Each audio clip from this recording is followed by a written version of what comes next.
Hello, and welcome to Sobercast. We provide AA speaker meetings and workshops in a podcast format. We are an ad-free podcast, and if you enjoy listening, please help us be self-supporting by visiting Sobercast.com, look for the donate link, and drop $1 or $2 into the virtual basket. Also, if you're a member of NA or have friends that are, please tell them about our other podcast, NAPOD. NAPOD features NA speakers and workshops in the same format as Sobercast. We upload a new speaker every day, and it's easy to subscribe by searching for NAPOD, N-A-P-O-D, all one word, on any podcast player app, or go to napod.xyz if you'd like to listen online. Hope you enjoy the podcast and have a great day.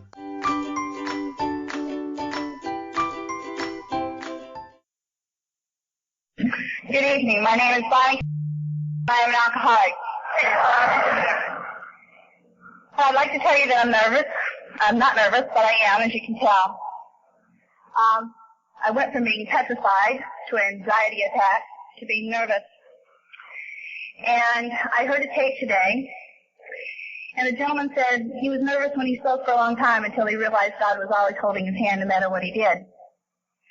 And I'd like to tell you that thought made me not be nervous at all. Well, it calmed me down to butterflies. Someone once said, if you're nervous when you get up to talk, that's God shaking the truth out of you. I don't know whether I'd buy that or not. For me, I'm nervous because when I get up here, I'm supposed to tell you in a general way what Bonnie Karen was like, what happened to Bonnie Karen, and what I'm like now. And I don't really like to do that, because that means I've got to trust you enough to share a part of me with you. And I'm an alcoholic, and I'm not a real trusting person. I have to learn to trust. And to share part of me, to give you part of me is not an easy thing to do, and it makes me a little nervous. And I'll admit to that right off. I've also been accused of being a little preachy sometimes. And sometimes I think I get that way with this program, because this program saved my life. You know, my mother and father are both ministers, and I was raised up in a household of ministers. And I always wondered, when all this controversy went off lately, I went and I asked my father, who is now retired, I said, Dad, what makes the difference between a good minister and a bad minister? He said, well, it's like this. He says, if you go and hear an excellent minister, you find out if they're paying that guy.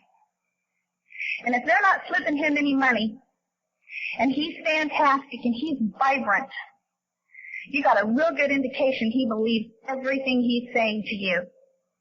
If they're paying him, you can always wonder whether he's saying it for the cash or whether he really believes it. Well, I'll tell you tonight, I'm not getting paid. I really do believe everything that I'm going to tell you this evening. I am not an alcoholic because I was raised in a dysfunctional family. My family was very functional, thank you.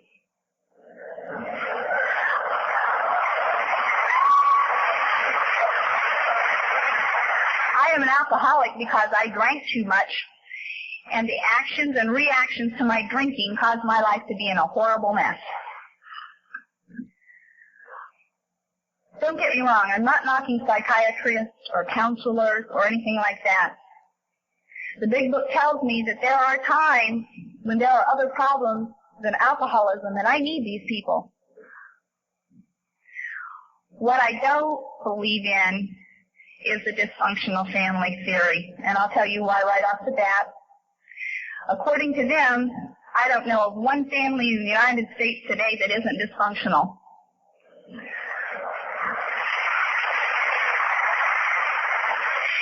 And I believe this program of Alcoholics Anonymous is for those of us who are alcoholics, not wannabe alcoholics. I am totally amazed at how many people in society want to be alcoholics. When they told me I was going to be an alcoholic or I was an alcoholic, that's the last thing I wanted to hear. I was not beating down the doors to get in and join you people. As I said, I was raised in a home with ministers. I'm not an only child. I have an older sister. I was raised in the mining town. Alcohol was not a part of my family life. I do remember laying at night and listening to the honky-tonk down the street and thinking what wonderful music came out of there and how much fun those people must be having. And I often wondered why we never went there. But being a good child, I never asked too much. I had a normal childhood, as most normal childhoods go. My parents did the best they could with what they had at that given time. They loved me. They took care of me the best they could. And I went on about growing up. When I did start to drink, I drank to make my life manageable. My life had become unmanageable. I had so much pain inside of me. You've heard the story of the hole in the soul. I didn't have a hole in the soul because I'm not too sure I had a soul by then to have a hole in. I drank because my life was unmanageable, and the alcohol made it manageable. It made the pain go away. It made the hurt go away. It let me be who I wanted you to think I was. It didn't make me who I wanted to be, just who I wanted you to think I was at that given time. My problem developed when that alcohol no longer let my life be manageable. When you drink, and I drink, and I drink, and the pain's still there, and I can no longer be anybody. I always wanted to be top of the heap. Number one, the best. And that's what I strived for through all my years. I always wanted to be the upper crust. And you know, I didn't know this until I got into Alcoholics Anonymous and heard it, that the upper crust is nothing but a bunch of crumbs held together by a bunch of dough. Well, I kind of fit the first part. I might have been a little crummy, but I sure didn't have all the dough. But I wanted to be that upper crust. I wanted to be the best. I wanted to be the one that was noticed, the one that stood out. But I didn't want to have to do anything to get there. I wanted it all given to me on a silver platter. Because growing up had been easy for me, so therefore life should be easy for me. Life wasn't easy for me. I married young, not really young, but young. I married into an alcoholic marriage. I did all the things that good Al-Anons do. I hid the keys. I covered at work. And then I drank with him. And then I drank at him. And then I learned to drink real good. I went to work for the illustrious division of our government called the United States Navy. And the big boys taught me how to drink like a big boy, because if you're going to play with the big boys, you drink like them. You work hard, you play hard. And people just kind of look at me like I'm a little off my rocker. My drink of choice is a Mai Tai followed by a Boilermaker Chaser. And I still think that is the most elegant way to drink. You satisfy the lady in you with the Mai Tai, and you satisfy the big boy in you with the Boilermaker Chaser. What better way to get drunk? What better way to end the pain? What better way to make a fool of yourself? That marriage ended with an accident. I woke up in intensive care in one of our naval hospitals, and I wasn't sure whether I was dead or alive. By that time, I had achieved everything I thought I wanted. I had 3 beautiful children, a husband. I was on my way to a recording contract, and I felt top of the world. And in one moment, one drunken, angry moment, all that came crashing down. 30 days in intensive care, and they took the bandages off and the tubes out, and they looked in the mirror, and they said, "You look fine." And I looked in the mirror and didn't know who was looking back at me. And I can tell you the utter sense of feeling bewildered, of feeling lost, of feeling so totally unknown and unwanted, came over me at that instant that I decided I would never hurt again. And the best way to handle that is when you start to hurt, you drink. And you drink a little bit more, and then you feel remorse in the morning because you drank the night before, and then you hurt a little bit more.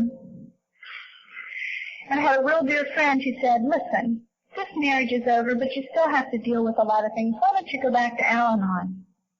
You see, I had been introduced to all of you in 1976 by the courtesy of a doctor named Dr. Joe Kirsch, who had started a rehab program for the United States Navy.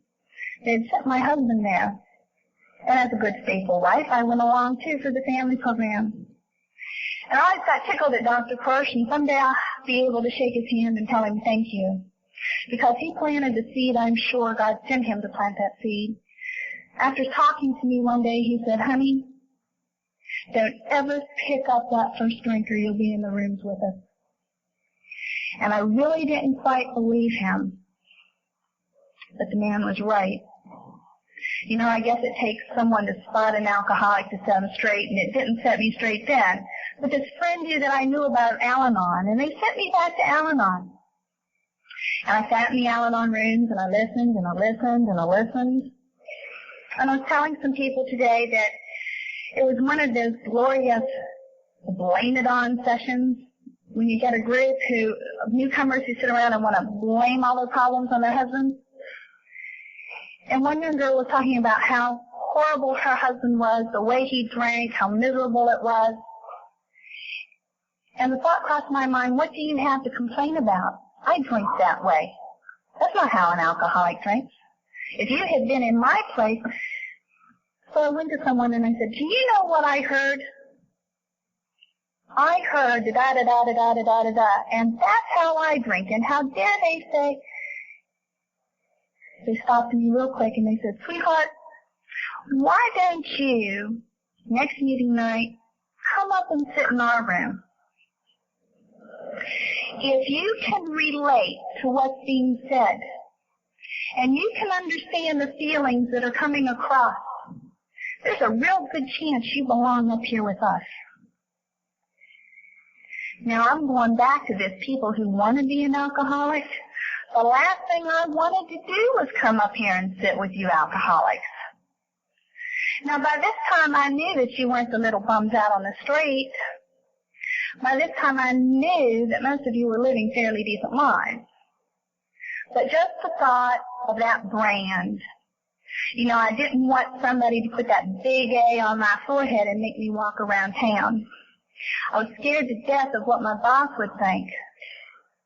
But my boss knew that I tied one on with all the other bookkeepers on Friday night anyway. I mean, they saw me drunk, no big deal. I tried that room, and I stayed in that room. And this program of Alcoholics Anonymous has saved my life.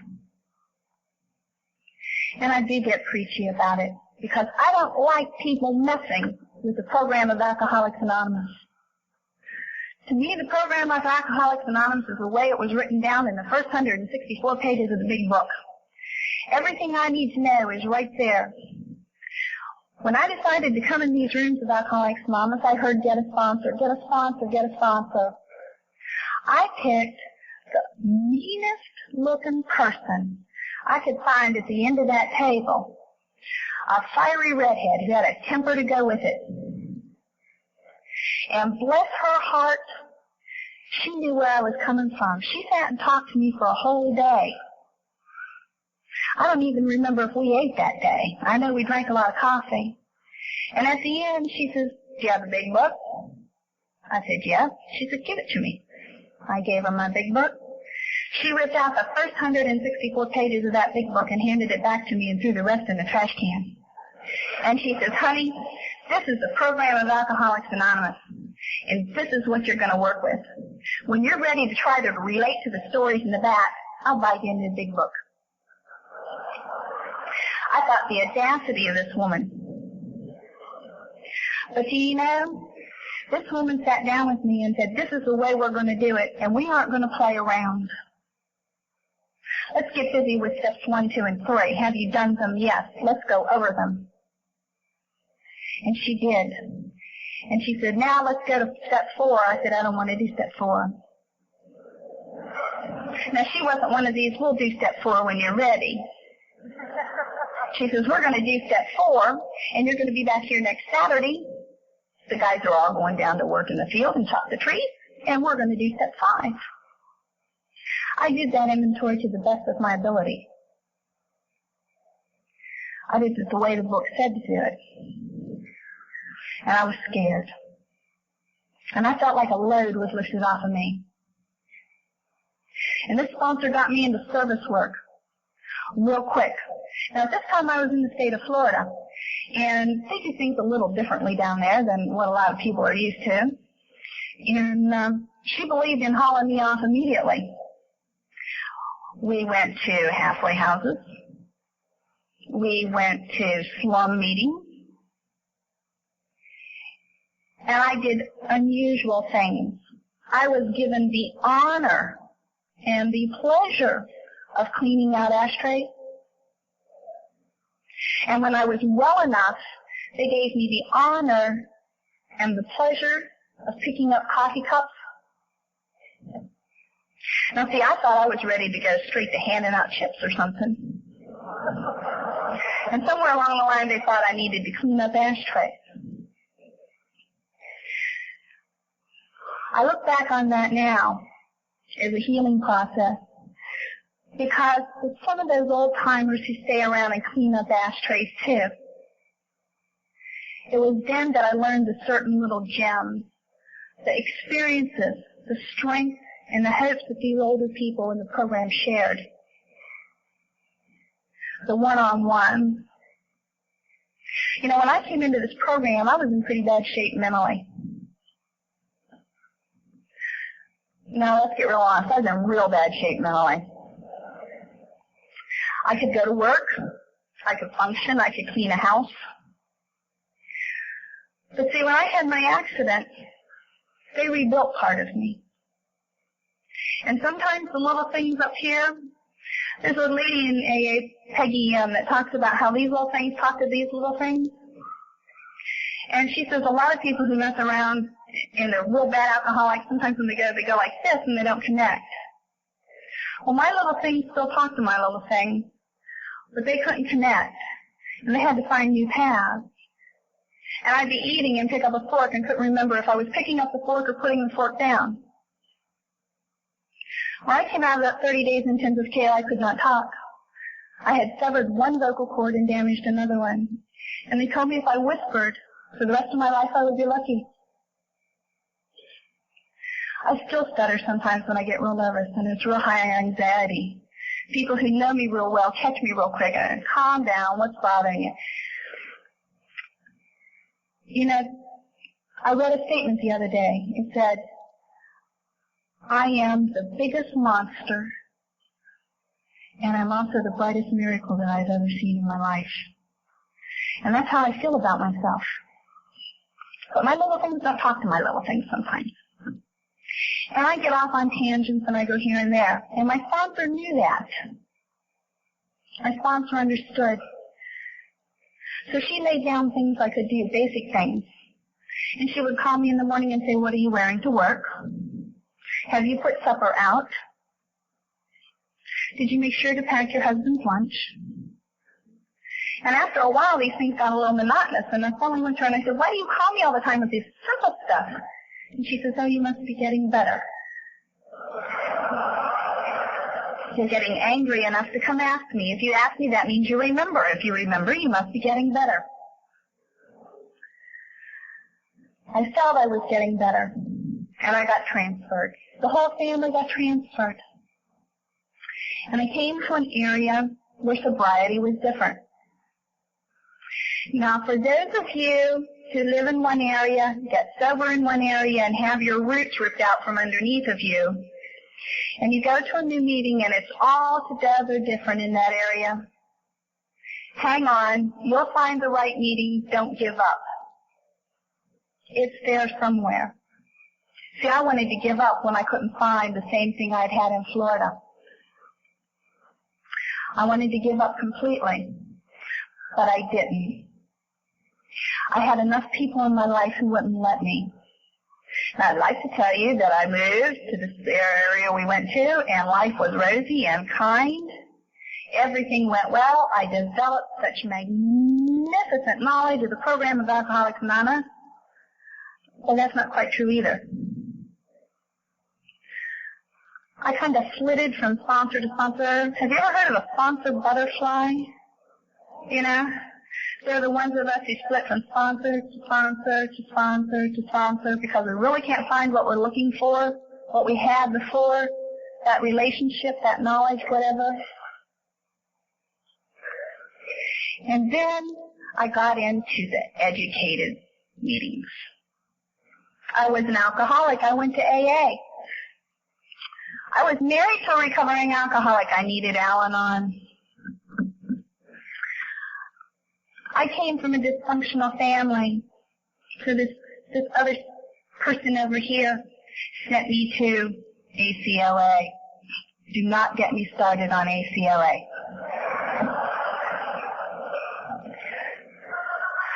They sent me to Weight Watchers. They sent me here. They sent me there. And all of a sudden, my inside started going, And I felt pulled 100 different directions. And I didn't know which way I was going or coming. Now I'm going to tell you newcomers something that you don't hear from behind the podiums a lot. If you're on a rosy cloud, bless you. But grab hold of somebody who knows this program inside and out and goes by the big book. Because somewhere down the line in sobriety, you got to be prepared when your world falls out from underneath you. And there ain't nothing left. And there's nobody left. And you don't know whether you're coming or going. And that had happened to me. It is a real mind-boggler. When you've got 6 to 8 years of sobriety in the program of Alcoholics Anonymous and suicide becomes a viable option again. See, I had gotten some of that egotism back. And self-pride wouldn't let me go out and drink. But the pain wouldn't let me go on living either. If somebody ever tells you suicide's not a viable option, tell them to come talk to me. See, when my life was so unmanageable and I went to drink to make it manageable, I had 3 options. I could drink and make it manageable. I could do something about it, else change my way of life, or I could commit suicide. I chose to drink. When it was, the drink couldn't hold it anymore, I had 2 options left. I could either do something about the pain, or I could commit suicide. And it was a viable option. I would not hurt anymore. Those options came back in sobriety. Here I am, someone who is supposedly working this program. Someone who supposedly knows what they're doing. I sponsor people. I can't be this crazy. I can't be out to lunch. I know what the big book says. I do what I'm told. But if I could have gotten my hands on a gun, there were many a days I would have blown my brains out because the pain was so great I couldn't go on. So I did the next best thing for an alcoholic who's too proud to go drink. I hid inside myself. I hid inside my pain. I hid inside Alcoholics Anonymous. How are you doing, Bonnie? Oh, I'm doing fine. I'm making 90 meetings in 90 days, just like you said before. The depression will go away in a while. Well, it didn't go away.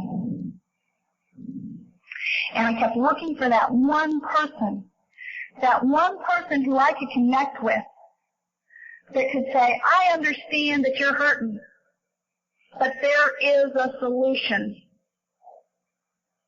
That chapter, there is a solution in the big book, is for alcoholics. It doesn't mean just drinking alcoholics. It doesn't mean just newcomers. That chapter means there is a solution for those of us who forget to practice this program. I heard a speaker here 2 years ago. That speaker kept getting thrown back in my life and thrown back in my life. And finally at the point of where I was ready to throw up my hands and say it's over with. I can't go on anymore. I can't do this. I give up completely. I heard that speaker one more time. Now you got to remember, I was trying all these different programs around, and then I was trying none of them, and then I wasn't doing anything, and then I was hiding in AA. I cannot tell you anything that speaker said except one phrase. I try to practice these principles in all my affairs and work this program in every aspect of my life. And when I do that, then it's okay. And the light bulb went on. You know, it tells me practice these principles in all my affairs. If I'm practicing these principles in all my affairs as an alcoholic, then I should be able to deal with living with a recovering spouse. If I practice these principles in all my affairs, I should be able to deal with certain aspects of raising children. And on and on and on and on. So I went to this person and I said, I need a sponsor. This is where I am. This is what's going on. That person didn't say yes. That person said, let me send you some things. And I got a whole pamphlet full of stuff. This is what I expect out of people I sponsor. Somebody wanted me to do something.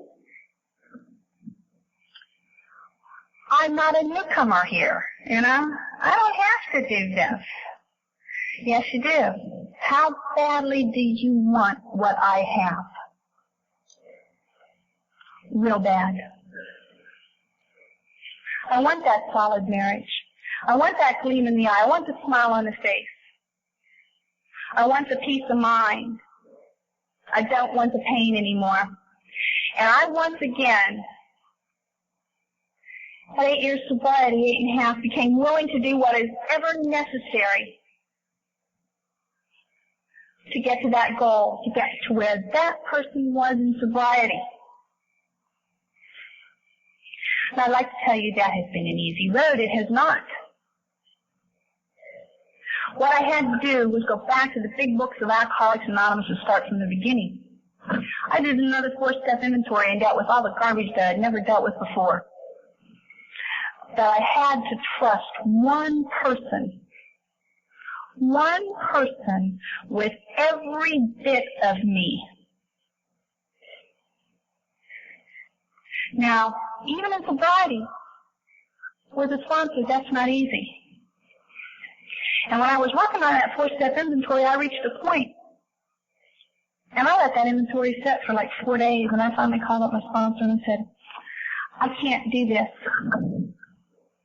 I can't go any further. Yes, you can. No, I can't. Yes, you can. I don't even know how I got through that aspect. You see, during that last period, those few last years of sobriety, I had buried a husband with cancer.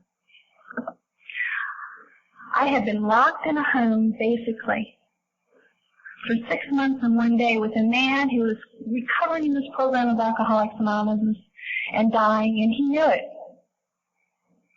And we carried on conversations. I didn't make meetings. My meetings were with this person. You know, I had to rely on my higher power and get out of this depression. And I had to deal with that in my 4-step inventory. And it wasn't until just recently that I said, I told my sponsor, I didn't know why I had to go through that. But you see, the one thing I finally learned was this program of Alcoholics Anonymous is based on getting out of me and getting into somebody else. And when I took care of that husband, when I washed him, I fed him, and I bathed him. And I talked to him. I forgot about poor Bonnie Karen. I forgot about the poor me's because I was giving me to somebody else. And that's called for me cleaning drawers. I have a friend in Illinois who wrote me one time. And she said, call me. So I called her and I said, what are you doing? And she said, I'm cleaning out drawers. And I said, what do you mean you're cleaning out drawers? And she said, you know, everybody's got that one drawer in the kitchen or the bedroom. When you clean house, or for you men, it may be in your workshop, and you get this one little, you clean out all the drawers and the cupboards, and they're real neat, and all of a sudden you find this one bolt, and you really don't want to go put this bolt up. Oh, I should throw it back in the drawer. Pretty soon you find something else, you throw it back in the drawer. You don't really clean out that drawer. Well, my sobriety was kind of like that. You know, I cleaned out all this stuff, but there was still this one little thing that I left in that drawer, that one little thing that wouldn't matter, that one little thing that I didn't want to share with anybody, that one little thing I couldn't face. And I said, why are you telling me this? And she says, I don't know, I just need to tell somebody. And see, she and I share the same sponsor. And the fact was, she didn't want to tell her sponsor what was on, it was my sponsor, and she knew that somehow we'd both end up catching heck for it. What ended up happening was, neither of us caught heck for it, and both of us got rid of all this pain. I'm too tired to go work with other alcoholics, and I don't know what to do. And I called her up and I said, don't find another alcoholic. If you don't have time to go down to the treatment centers or go down on the corners and pull a drunk in out of the bar, go open the door for somebody. Go give of yourself to somebody else. Whatever it takes, just a little bit.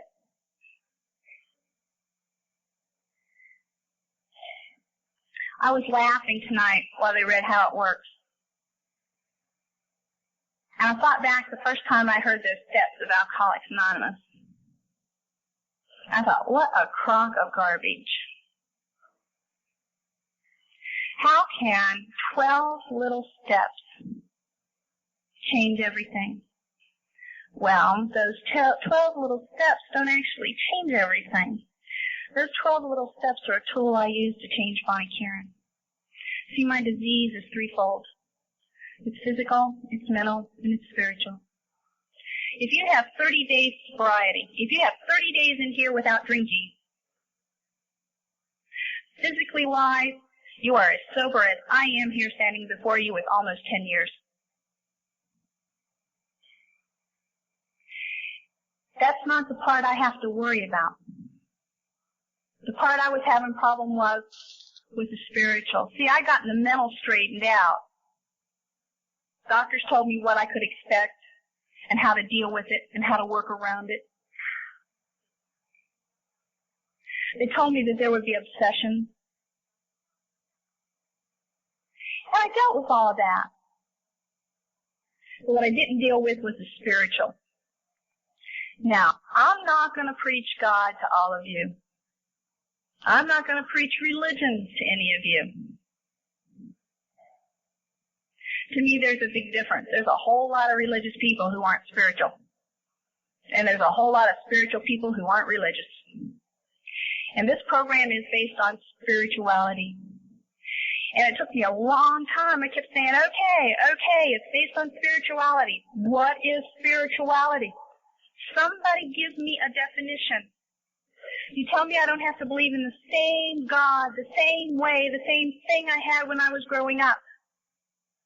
That spirituality isn't the spirituality we're talking about. Wait, what is it? I finally found somebody to tell me. My sponsor showed it to me out of the big book.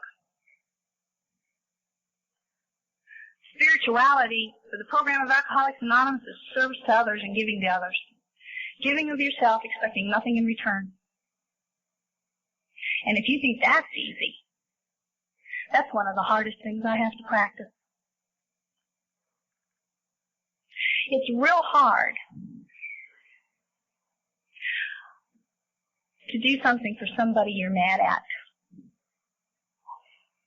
Try it. You don't stay mad very long. It's real hard to give of yourself when you don't want to deal with that. That's part of amends. When I went to make my amends list, I had to go back and make amends somehow to this first husband. And I couldn't. I didn't know how. And I came to hear that amends wasn't saying I'm sorry. And amends is a fix-it.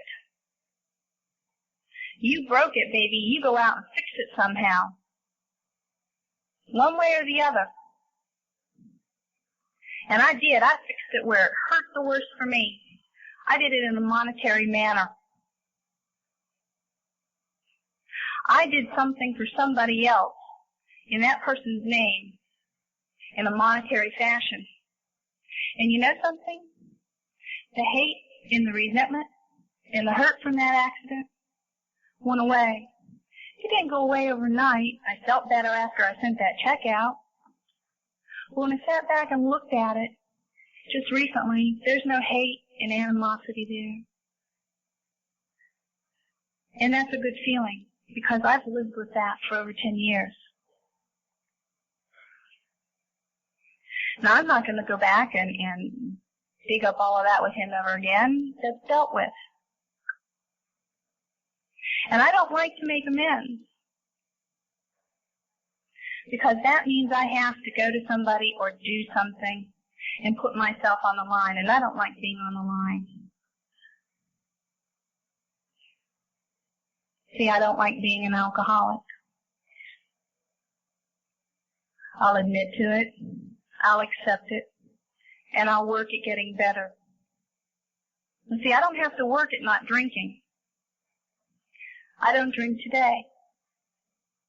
What I have to keep working at is that spirituality. That giving of me to somebody else. Whether it be in a smile, or like I said, holding the door for somebody, or taking 5 minutes to listen to a kid who wants to tell you what happened in school that day. Picking up a shell off the beach and handing it to a small child. I love to watch children, and I'm glad that God gave me the chance to become a small child again, where my relationship with my sponsor is. See, I learn from my sponsor, and I feel a little teachable. They may not agree with that at times, but I'm like that little child. Give me something. Give me a gleam of this program working in my own life, and I've had a benefit for the day. It makes the whole day better.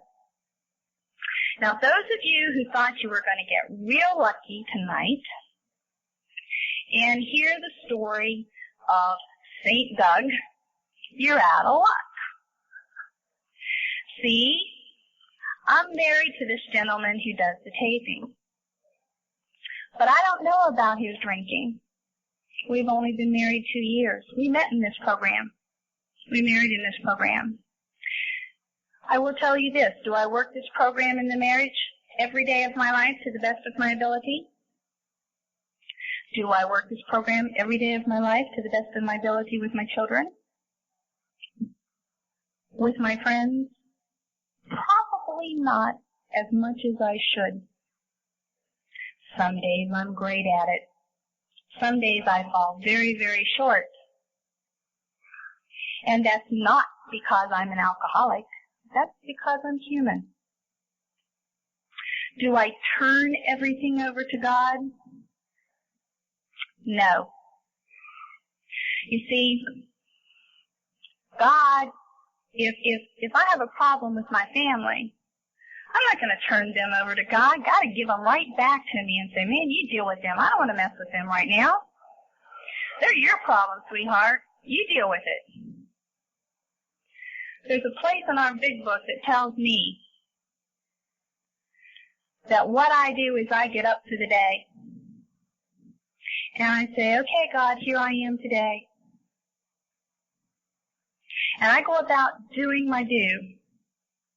I do what I have to do that day to the best of my ability, the way I can. And I leave the outcome of that day up to God. You see, if I have $1,200 worth of hot checks out there, I can't turn them over to God. God ain't going to deal with $1,200 worth of hot checks. I mean, God has all the cash he needs. But he hasn't let me win the lottery yet, or anything like that. He expects me to do something about it and let the outcome be up to him. So I go about my business during the day, doing the best I can, sometimes working with another alcoholic, sometimes just working with another person. And when I lay down in bed at night, I try to make a list up here in my head. And if the sheet balances out pretty good, then I've done okay for that day. I still get that feeling that sometimes there's no soul. You see, when I came into this program, I wasn't morally bankrupt. I wasn't even sure I had any morals left. I knew I didn't have any concept of God left. And I sure didn't like me very much at all. And I'd like to tell you that I've forgiven myself for everything I've ever done, but that's not true. And I don't buy the part that says you have to love and forgive yourself first before you can forgive anybody else. You see, it was easy for me to forgive a lot of people, a lot of things. But I still couldn't forgive myself for some things. But I work on it to the best of my ability. Did I like having to go back and start over from the beginning? No. Do I appreciate it? Now, yes. Now, Frida was telling you that I tried to run away. That's not quite true. You see, I got real nervous about being up here. The last time I ever talked before a group this size, I fell out of my shoes. Now, some of you don't go back far enough, or you weren't racy enough, or whatever, to know Frederick's of Hollywood.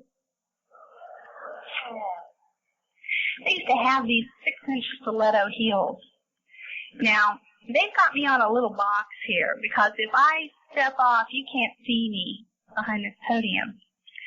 So I used to wear these 6-inch stiletto heels, and I was walking across this stage in West Virginia, and it was an old stage, and the boards separated. Now, the reason I was in those was because the person that was supposed to talk that night didn't show up. They were fogged in, so I had to switch places. And my heel caught in one of those boards that had separated, and I landed flat on my keister on the floor. Now, that's very ego-deflating.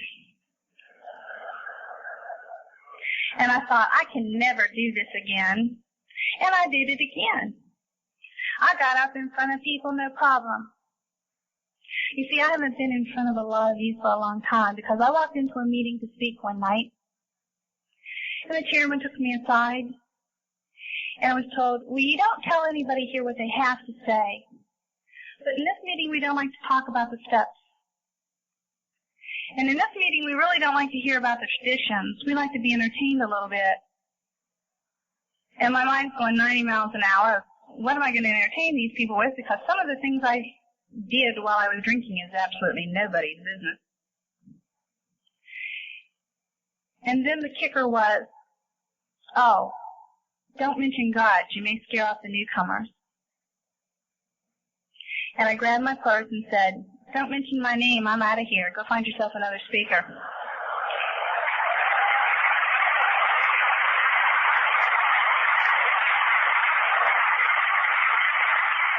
I went home and said, I'll never talk in an Alcoholics Anonymous meeting again. Somewhere along the line, we've lost the program. Somewhere along the line, we've lost all the old-timers, the ones who, when you go into a meeting and they say, I want to talk about separation tonight. An old-timer would say, wait a minute, we talk about alcohol here. We talk about our feelings, our hurt in respect to alcohol. I felt we had lost the old-timers who would stand up and say, don't screw with my first 164 pages of this big book. It's my lifeline. Don't change it. It was here for me. Leave it for my kids. Because you see, at that point, I had a kid who was ready for this program. I wanted that child to find what I had found. And thank God that child did. And that child picked up a 3-year chip on the day I got married to Douglas. And I don't know which was more pleasure, seeing Douglas give her that 3-year chip or getting him for a husband. But I didn't know where it had gone. And I was going to be blessed if I would get up and tell you people that everything was fine and rosy and everything else in sobriety, because it wasn't. In sobriety, I got divorced. I lost my children. I got my children back. I had a husband die of cancer. In sobriety, I faced criminal charges. It took 2 years before I could stand before a judge and hear those blessed words. All charges dropped, case dismissed. That was in sobriety. I went through the first part of it alone. The second part I didn't because I had a sponsor. I didn't go nuts. I didn't drink. I went a little crazy some days. But I didn't mess with the first 164 pages of the big book. Now, the girls I sponsored call me a big book thumper. I've been called a granola lady. I've been called a lot of things in the program of Alcoholics Anonymous. But I never have been called a drunk. And that's nice. Now, I'm not going to say the way I do the program of Alcoholics Anonymous will work for you. I don't know that it would. I do know that what I was floundering with, and I mean floundering, was not working for me. I ended up going out of state for a long-distance sponsor because I had to find what I needed. I had to find those basics again. And please, old-timers out there, I know that the meetings get smoky. I know that the language gets bad. And having worked with sailors for a long time, I can outswear a lot of them. And I was told when I came into this program of Alcoholics Anonymous, I cleaned up the body, I cleaned up the mouth, and then I cleaned up the inside. Sometimes the mouth still gets a little out of hand. Old habits die hard. It takes practice to break them as well as to make them. Please, old-timers, don't quit going to those meetings. Don't quit preaching the first 164 pages because I'm in those meetings and I still need to hear it. And when the bottom falls out of my life again somewhere down the line, and it very easily may, I want to know that you're there with that program to put it right underneath me again. I don't want to have to go digging around looking for you too hard. You know, there's more people like me out there. Some of them just don't have the advantage of standing behind this microphone and saying, we need you. We need the big book thumpers. We need to go back to basics because I need to stay sober and sane. Sanity returned to me. And I don't credit me with getting sane again. And I may get called on the carpet for this, and I don't care. I credit my sponsor with my sanity right now. Because that person loved me enough to take me through the big book, the first 164 pages, those steps, and walk with me every step of the way and show me how I could become sane again, how I could quit hurting. See, I didn't do that. I'm real big on sponsorship. I owe this program my life. I work this program. Unless I had a sponsor who loved me enough and cared enough about this program to do that for me, I never would have been able to find it.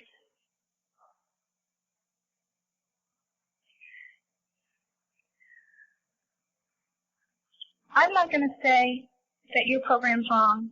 I can't do that. I'm not going to say that my program's right. It's right for me. And the way I work it is right for me. And if I've offended you, I really didn't mean to. I'm up here to tell you what it's like for Bonnie Karen. I'm clean outside. I didn't eat in this tonight. By the way, there's a standard joke in the state of Maryland. You can dress me up, just don't take me out to eat in what you want me to appear in because I wear half of it home. I've had some old-timers in Maryland threaten to buy me a bib. I'm clean. I work hard at my program. I'm sane. God has restored me to sanity. I work hard at service work, whether it's with another alcoholic or another program person, or whether it's just another person in the street. I try to get rid of all the pain by doing for somebody else. I wallow in it sometimes. I allow myself my self-pity. I allow myself my poor me. But when I'm ready to get out of it, I go do something for somebody else. Because it's real hard to wallow in that self-pity when you're doing something for somebody else.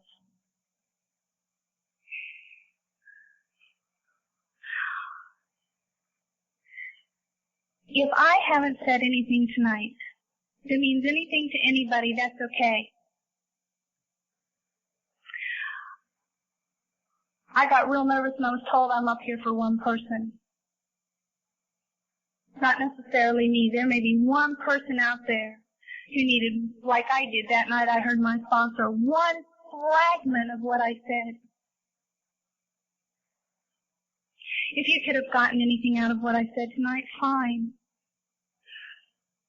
I'm glad. If you think I'm a real jerk, that's okay too.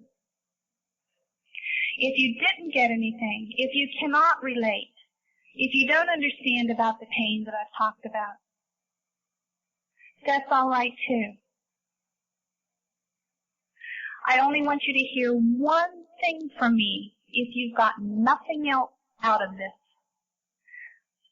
I want you to pay real close attention to what I'm about to say. And I want you to try to understand this, if nothing else. And this is found in page 570 of our big book. There is a principle which is bar against all information, which is proof against all arguments, and which cannot fail to keep a man in everlasting ignorance. That principle is contempt prior to investigation. Please do not judge all of Alcoholics Anonymous on me. Please do not hold contempt for our program if you're a newcomer, if you do not like what I said. Please do not have contempt prior to investigation. Thank you.